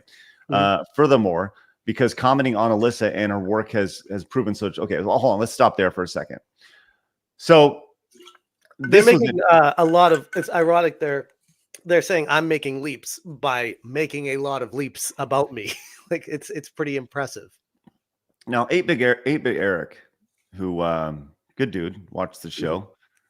He had this over on X, just kind of pointing this out. How'd you get into the gaming industry? Her reply, April 6th, I suck dick. That can't be real. I mean, honestly, that's hilarious. This is almost like a comedy if you look at it from the right perspective of just how embarrassing she is. She keeps stepping on rakes everywhere. And if she wasn't so aggressively awful to other people, I'd actually almost feel bad for her. Mm-hmm. But no, she's an asshole. Like there's no redeeming qualities for someone like this, except for, and I've told her this before, and it's really unfortunate. In the right light, I genuinely believe she is a very talented writer, and she is very good at what she does, at manipulating people. But I see right through it, and that really pisses her off. Well, there's it's interesting because she said initially that she was going to be sending out all sorts of different things to different people. Now, Smash, have you heard from anybody else that has received a cease and desist? Did anybody else come forward with this? No, not yet. I've had a lot of people reach out to me, tell me that after seeing this, they are now expecting something. But no, none of the usual suspects that we would think would have gotten one have gotten one yet. Okay. And by the way, I'm strictly speculating right now. I have nothing on this at all, but I'm strictly speculating that based off a retweet that Mercante had this morning, that I think that Melanie Mack will get one as well. And the reason why I didn't see her retweet. I don't believe it or not. I don't stalk her, Craig. I don't know what's going on. Right? What did she retweet? So this is from Mercante. This is from 2 hours ago. She said, "I'm just going to just leaving this here." And this is a retweet from June 26th, where she says, "Just to be clear, I was never and have never been paid for sex. I do not have a problem with that kind of sex work. I love all sex workers, but I have never been paid for sex." And this is but define paid, because we just went over 8-Bit Eric's that basically was a tit for tat of how she got into the industry. So right, whether it's a joke or not, it's still implied, right? Right. So and how's she supposed to take what I say as a joke or not? Right. So and she's quote tweeting Melanie right here. I DM Melanie to see if she's received anything like from this, and I'll be interested to see if if she responds or whatever. So let me one other thing with this, and please somebody clarify. Maybe Jeff or Kay, y'all have some information on this, but she says, "I have no problem with sex work. I love all sex workers." So let me ask you, anybody, if she has no problem with people who work for sex money, why are you filing a cease and desist to tell somebody that they're a sex worker? Like, if you have no problem with it, then there should be no problem with somebody calling you a sex worker. Stop right? making so much sense, Craig. It wouldn't be defamatory if it's not an insult to her. That's what I don't understand. I guess she's saying it's okay for other people, but it's not okay for me, even though I admit that I do it. Maybe it's because she'd never got any clients and she tried her best, okay? Well, that's not really on me, Blabs. That's not my fault. Someone went to her and was like, "I will pay you to not have sex with me." Please just stop your $10.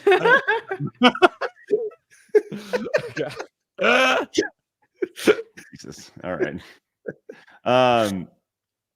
So, by the way, I'm looking through. Oh, and also, Craig, I don't know if I mentioned this in my video. I can't recall. There's been a lot of stuff happening, but I have contacted Ron Coleman and retained him as my lawyer for this situation, and he is pretty legendary. He'll be handling this, and I'm quite confident in what is going to be transpiring that I can't speak to right now publicly, but I'm in a good space with this. Well, you said you're willing to fight and countersue. You said that publicly, right? Mm-hmm. So and I stand by that. Okay. She said previously that she may need some sort of assistance from some sort of crowdfunding or something along those lines. Is that something that you could potentially anticipate as well? Honestly, I hadn't thought that far about it, because that's not my goal. Is not to try to squeeze money out of people. My goal is to move past this and get back to talking about the game industry. Clearly, her intent is trying to get money out of this, because she even preempted it in a message to everyone. That is not my goal, nor do I want to have that be an aura around the situation. I mean, you could look at the bright side. You could potentially own Kotaku by the time it's all said and done. Wait, you said look at the bright side. Yeah, you can Pull a own Hulk it. Hogan. How is that the bright side? I personally shut it down. Yeah, exactly. You own it and shut it down. Bingo, right? Oh no! You know what I do? First order of operations: hiring Craig to be the head writer or whatever. That's real. Let's go. I love it. I'm on board for sure. I'll be the general manager of Kotaku, and we'll just shut it all down. Legendary Smash. That'll look great on a resume.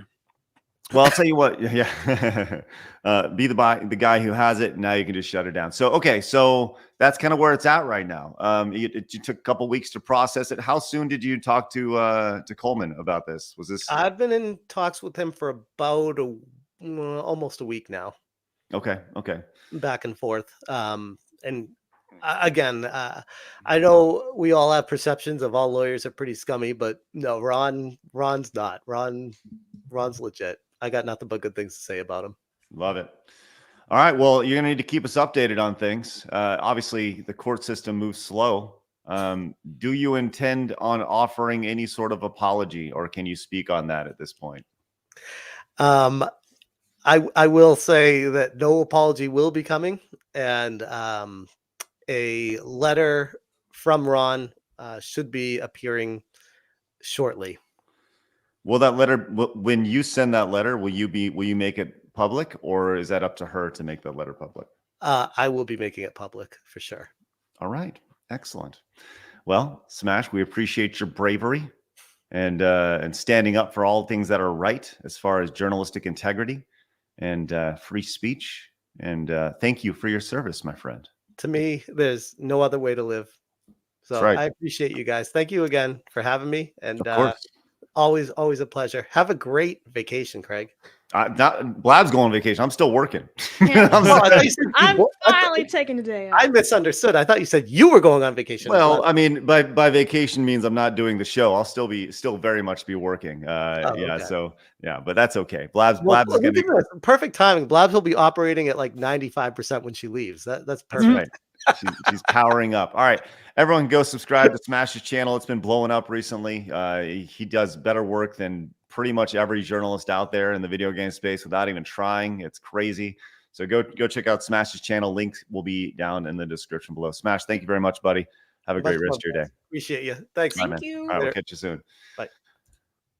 Wow, what a crazy story, Jeff. What'd you think of all that, huh? I thought, okay, I've been following Kotaku for like a decade. I remember the original wave of all this kind of stuff and the Sarkeesian whose name will not be named directly. Like, I remember all of this game stuff, and I'm never surprised. And this lady pops up in my feed all the time, and she's usually one of those people that I like to ignore because she doesn't offer anything of value to me. So I wish SmashJT the best of luck. I think he's going to see success, and I think it's going to cause tremendous meltdowns along the way. I think that you're going to see the video game. What you're going to see is even more so than today, you're going to see the video game journalist group, their little group that they have, their bubble. They're going to band together, and you're going to see articles, and you're going to see hit pieces about Smash, which ultimately will do the exact opposite of what they want to do, and Smash is going to blow up. I say this as we are on the crest of 100,000 subscribers, and I said this the other day, and I legitimately meant this. We're at 98,277. Nice. But I think and Smash is like at 60 right now. I actually think that Smash can get to 100 faster than we can get to 100. And we are like less than 2,000 away based solely off of the work that he's done and doing and the stupidity that is happening in the video game space. I think that it's, for sure. It's crazy. But so anyways, go subscribe to Smash and help get to 100K because he'll get there before us. But if you're new to our show, make sure you guys hit the subscribe button as well. All right, it is Friday, which means we're going to go to Clown World in just a second. We're almost there. We're almost there, Blabs. Almost to vacation. But first, Japan time. Yes. She's going to be setting her watches and getting. I ready to turned go. off my alarm, which was nice. Yeah. Good for you. I do have to share this. This was sent our way from Release the McCracken. And if Jeff doesn't like this, then I don't know what. Hey, look at that. No. Jeff, I already Craig, tweeted it and out. me. I love it. So good. I love It's it. awesome. And Get to that become right there Robin is Williams? James. That clearly is James, the ship thingamabobber with the scary face. Yep. What's that? Where am I? I don't even see me. Oh, Well, yeah. Zoom it in, Really Blabs. Give it a big zoom No, in. I'm lying. I'm a James isn't pixel. actually on it. I'm just saying Ah. that he's a. Look Can I at me be back George there. Lucas making out with Carrie Fisher in the background? That's what I'll be. How about We're that? Is that Craig. your dream woman? I get it. Princess Leia was pretty cool. Once upon a time, maybe. Thank you, AI, for that wonderful greatness right there. Also, thanks to the company boys for a $50 direct donation. Says, Boys. is Melee James jealous of the $50 donations on side scrollers? They don't feature his chest, or is this like a vacation for him from his channel? I'm just gonna say thank you. Company boys are awesome. Those gentlemen, Insidious Bliss, DJ Axis, and of course Paul Hadoken, they are legendary. But yes, I don't know if Craig would like my boobies as much as her boobies. Maybe a little bit, but I don't know. Hey. Craig, what do you think? No, Make a Wish boy. No. James, it's not about what I like. It's about what the normal men like. And I'm going to tell you this right now. They don't like you more than they like her. I promise you. Oh, man. Sorry, I really buddy. work it though. Yeah, but don't try. Just Hey, Never. Jeff the is like lesson Obi-Wan, here don't is try never it. try. Oh no. Hey, company boys, thank you guys very much. You guys are You're the studs. best. Yeah, for sure. Aaron came in and says, Alyssa, I demand that you stop accusing me of the things that I do not find offensive. That's right, Aaron. Exactly. Exactly. James says she was a sex blogger. That's socks work. There you go. Thanks, James. Appreciate that. And some Norwegian guy came in as a member for 3 months. Says, being a whore is fine. Being called one is terrible. Duh. That's right. All right. Everyone ready to get your seatbelts on? It's time to climb on into the spaceship and make our way to Clown World. Clown. Clown.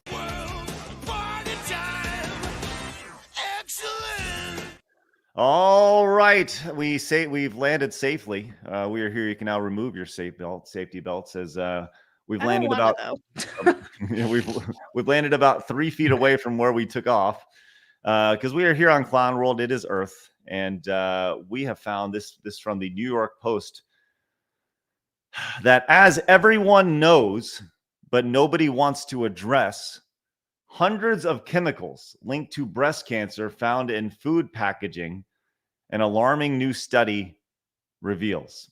So pretty much we all understand that, at least living in the United States, and Kay and James, you don't necessarily have to worry about this, but living in the United States, we all understand that everybody will get cancer at some point because the food that we eat, we're pretty much eating poison on a day-to-day basis.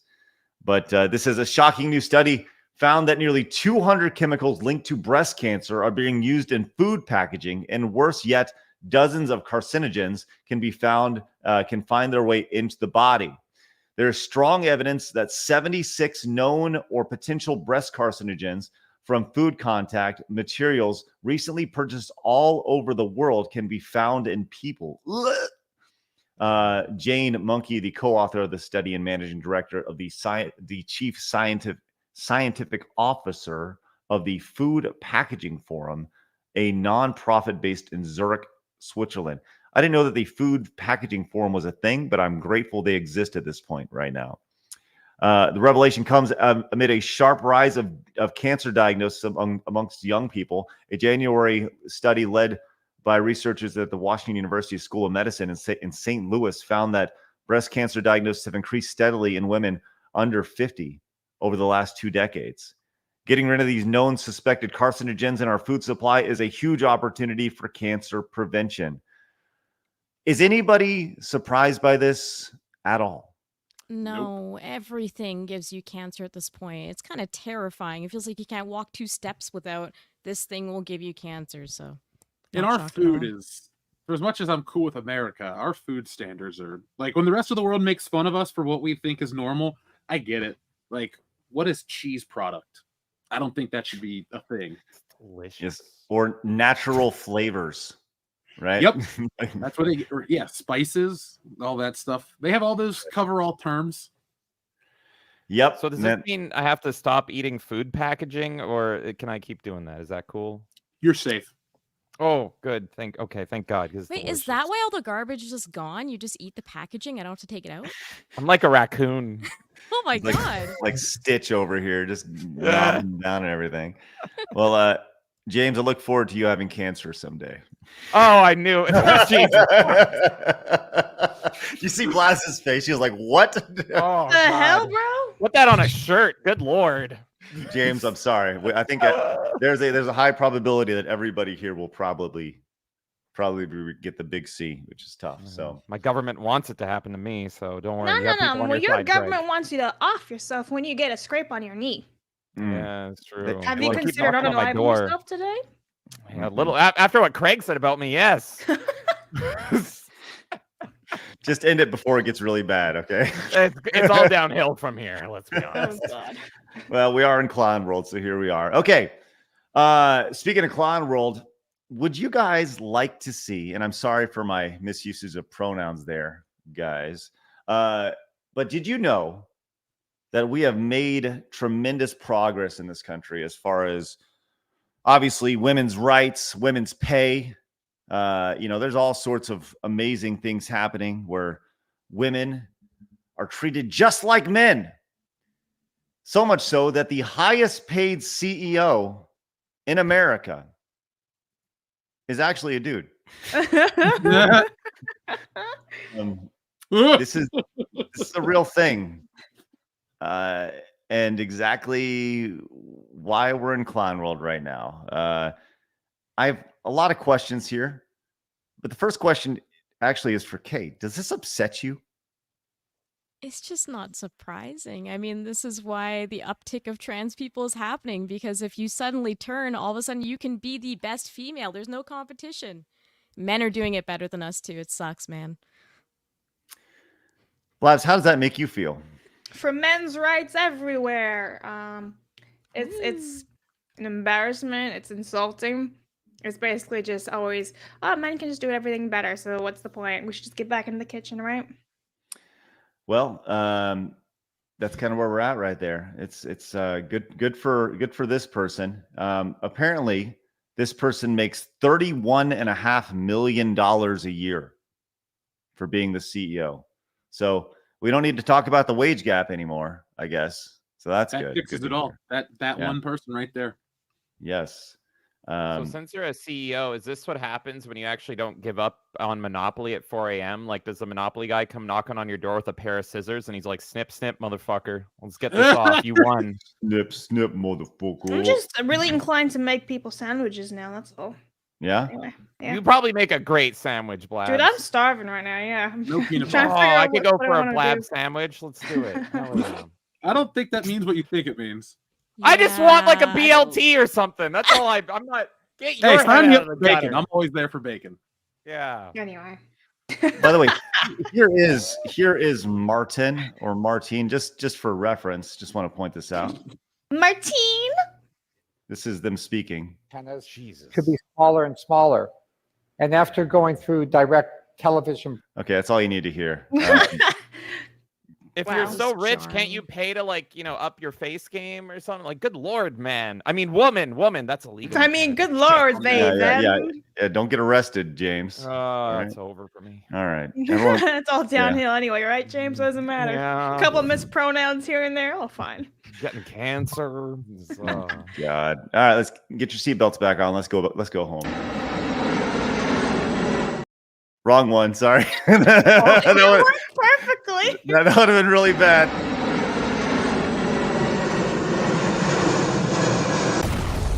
Plain talk. Sorry, it wasn't plain talk. That's all right. Okay, there you go.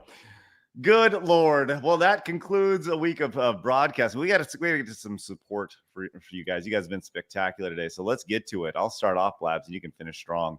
Solon came in and says, meanwhile, FBI harassing Amish farmers for selling milk and meat. The nerve of those bearded buggy riders. That's right. Dairy cartel is real. There's people that just disappear for giving raw milk on farms. It's crazy. Mercenary says the food packaging being harming is by intention. Oh yeah. Rio says for Blabs' health. There you go. Making her feel better. Oopus came in and says rip Maggie Smith. She will be missed. The Copper Owl says she admitted to getting jobs with BJ's. Yeah, we saw that, Cooper Owl. Thank you. Brendan says that one lonely white guy at the Dustborn booth at the Japanese show was Ragnar Tornist, the guy who made the game. Really? That was the guy who made the game? That guy has way too cool of a name to be making Dustborn. He sounds like an orcish warrior for the Horde or something. Yeah. What the hell? That's A funny. Thor villain even. Hey, before we finish up, I do want to point out, guys, make today the day. Head over to sidescrollspodcast.com, become an annual member over there. You get a couple months free, as well as you can get $27 off your annual membership. Use promo code GOLDEN to do that. There's look at those wonderful eyes down there peeking at you. Use promo code GOLDEN, get your $27 off your annual membership. Like I said, relying on YouTube is a losing battle. So just head on over there if you want to support. I can't push it enough. It's a very big deal. So thank you.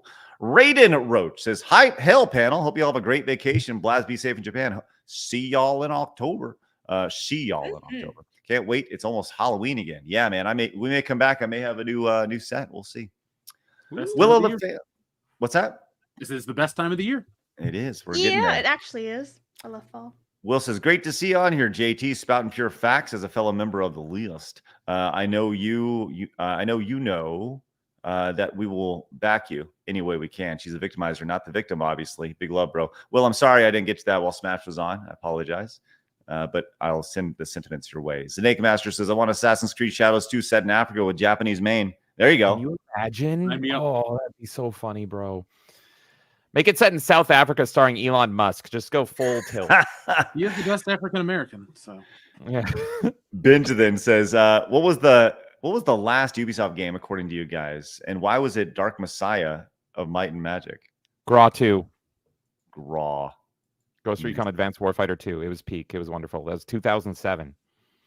Does Ubisoft do the Tom Clancy games? Yes, they do. I may have bought one of those in the last 10 years. So that's about it for me with Ubisoft.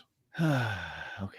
Yoki came in and says, Melike is right. With retro gaming and so many previous titles, game companies need us. We don't need them. With high prices, you need to earn my money. That's right. There you go. Reach it. Yeah, James, PlayStation. Paul Tassi is going to cry again. His fifis, little feelings. Claydex came in and says, with a member, says, what was the most recent game starring a female you played that was great? Horizon Zero Dawn for me. How about I give you a good, not great, Zelda Echoes of Wisdom. It's good, but it needs some polish. But it's fun enough.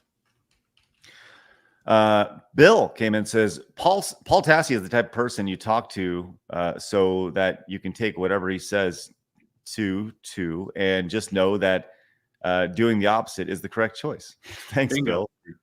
Appreciate that. Black Metal Gamer says a Robin Hood Assassin's Creed setting would be great. That would be cool. Yep. If it was not made by Ubisoft, it would be great. Yeah. That's the key. Or made well.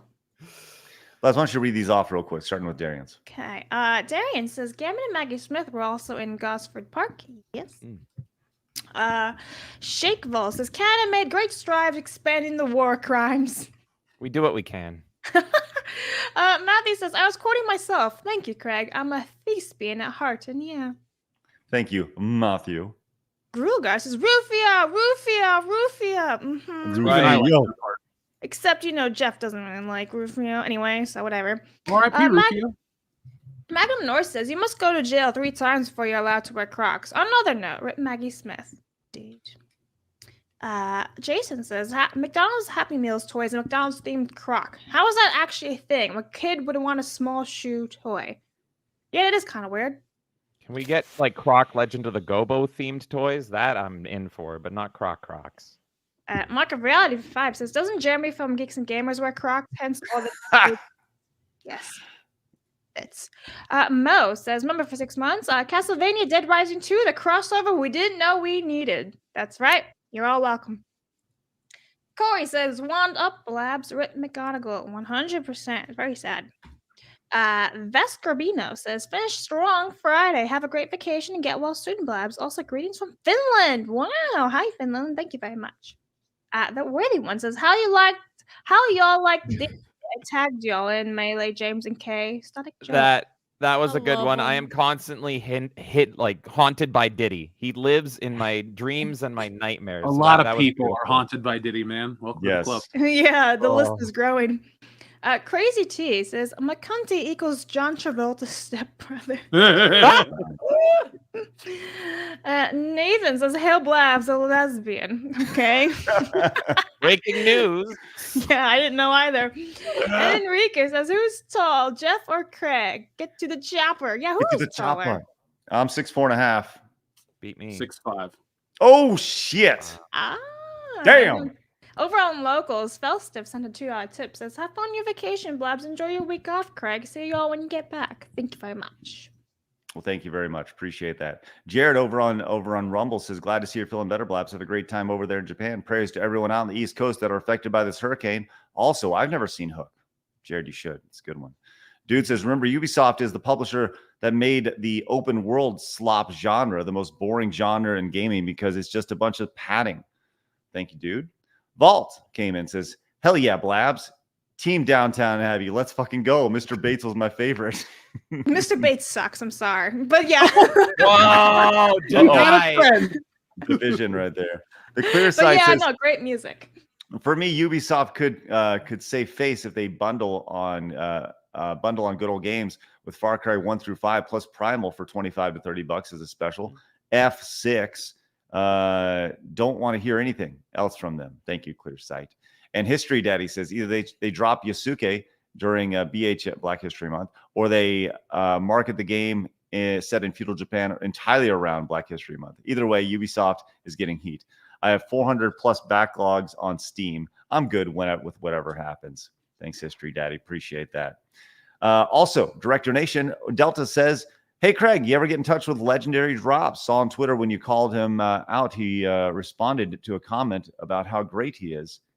He must hold on. I saw on Twitter when you called him out, he responded to a comment about how great he is with the most humble response. Anyways, have a good vacation and stay safe. I didn't see that he responded, but thank you, Delta. Appreciate that. Bizarre Star says, the fact that one guy from Dustborn is like Virgil alone at his booth during the wrestling convention. Thanks, Bizarre Star. That's sad. That's Virgil. It's good. All right. Hey, that's it. It's time for Blabs to go to Japan. Blabs, when do you leave?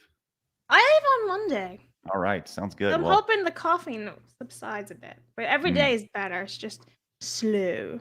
All right. Well, you'll get there. You'll get to 98%, and then when you're going to travel, hey, make sure you have tons of vitamin C on the trip over. Like staying in a tube for 13 hours is pretty tough. So, but have a great time. Yeah. All right. Listen, Jeff, please tell everybody where they can find you, my friend. So, folks, you can find me over at the World Class Bullshitters channel. We are edging close to 200K. Like I always say, if people here subscribe, we'd be there today. But we have a huge celebration. But more importantly, October starts Schlocktoberfest here on WCBS. Well, there on WCBS, excuse me, where we are going to have tons of horror content. This year is Schlocktoberfest Rocks the 80s. So if you want to celebrate Halloween every couple days with some fun stuff, including our Schlocktoberfest t-shirt, well, then go over to World Class Bullshitters and watch the video starting Wednesday. All right. Link is down below. Hey, Melee crew, where can they find you? All right. Well, everyone, we are Melee Games, and together we're talking about all things gaming. And yeah, you can find us everywhere on the internet, Melee Games. Just go look it up. We're Twitch, Kick, Rumble, YouTube, Twitter. What do we got coming up? Well, tomorrow, oh dear God, why are you guys all interested in seeing me play Dustborn? Thanks to Nightmare. He has gifted us Dustborn, and we have to play every game that we get gifted. So that's one of the games we're playing tomorrow. God help me. Sunday will be Steam Roulette. And then next Friday, we continue our playthrough of Sonic 06. We're going to beat that game. I don't care how bad it is. It's so painful. I want to throw a controller every time I touch that game. It's brutal, man. All right, it's time to get out of here. Once again, no shows next week. No live shows, but I will be posting videos throughout the week if there's anything that happens. Hopefully it's a slow news week. But if anything happens, I will certainly be posting videos throughout the week because Blabs is going on vacation. Not me. So with that said, head over to sidescrollerspodcast.com. Become a member. We're going to be doing a lot more over there. Appreciate your support. You guys have a great rest of your day. We'll see you guys not this Monday, but the following Monday. So get outside and touch some grass. And remember, people are going to try to keep you down. Don't let them. You guys got a goal. Go get it. Have a great time in Japan. Blah. Arigato.